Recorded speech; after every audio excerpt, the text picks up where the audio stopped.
So when I met Brittany, I had just started a brand new caseload, and she looked at me and she said, "Hey, Officer Sweeten, I've been here a week and I haven't run. That's good for me." I remember so clearly because I was like, man, what is this gonna do? How fast am I gonna have to write a warrant? And she just looked lost. She looked despaired, and I remember thinking like, man, are we gonna make it on this one? What was the toughest rock bottom moment you had? From 12 to 22. There was a lot of moments. Not gonna go super into detail, but I had some issues with some family members growing up. I got hurt a lot. I hurt myself a lot. I hurt other people a lot. I was a heroin addict for a really long time. In 2011, my uncle overdosed on heroin. My grandma died, and my grandpa died all in the same year. My mom and I weren't super close for a long time. So when everybody died, she came to Detroit and she grabbed me. I came out here, I started having seizures from detoxing. I was in a coma for 5 days. The whole thing was rough. And then it took a few more years of doing the same thing every day before I was finally lucky enough to be incarcerated. The judge honored house arrest, which was a big relief on her part, I'm sure. On my part, I figured it would be a matter of time before she messed up again because she didn't have a lot of stability, and she was down and out, didn't care. I could tell in that first meeting that she was not gonna have any friends. She was not having probation. She was just there because she was told to be there. It was funny because when I first started going to meetings, I was the one in the back with like my hood up and my headphones in, and I wanted no part of anything that anybody had to say.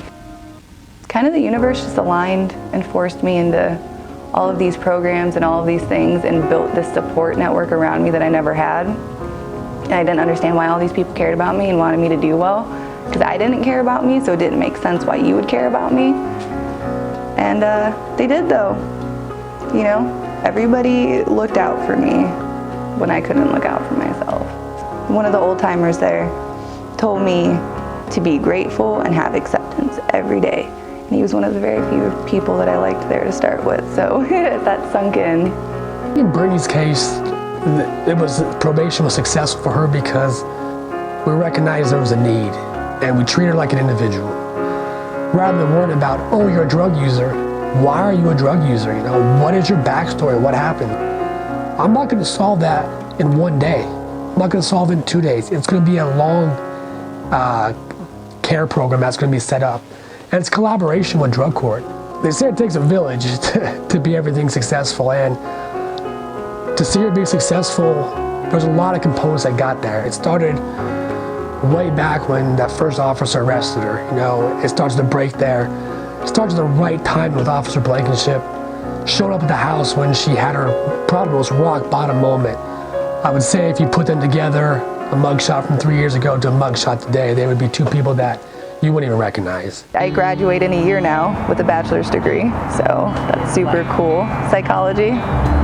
To be a substance abuse counselor, ironically enough, is what I'm going for. I am super close with my mom. I have a job. I'm getting married in April. We're opening a nonprofit as well called the Care Package Project. So that is a charity that Brandon, my fiance, and I started to help the homeless men, women, children, families, pets of Vegas. And it's not even just homeless, it's homeless or struggling. Sometimes there's people living paycheck to paycheck that are just as close to homelessness as anybody else. To see it come full circle is surreal.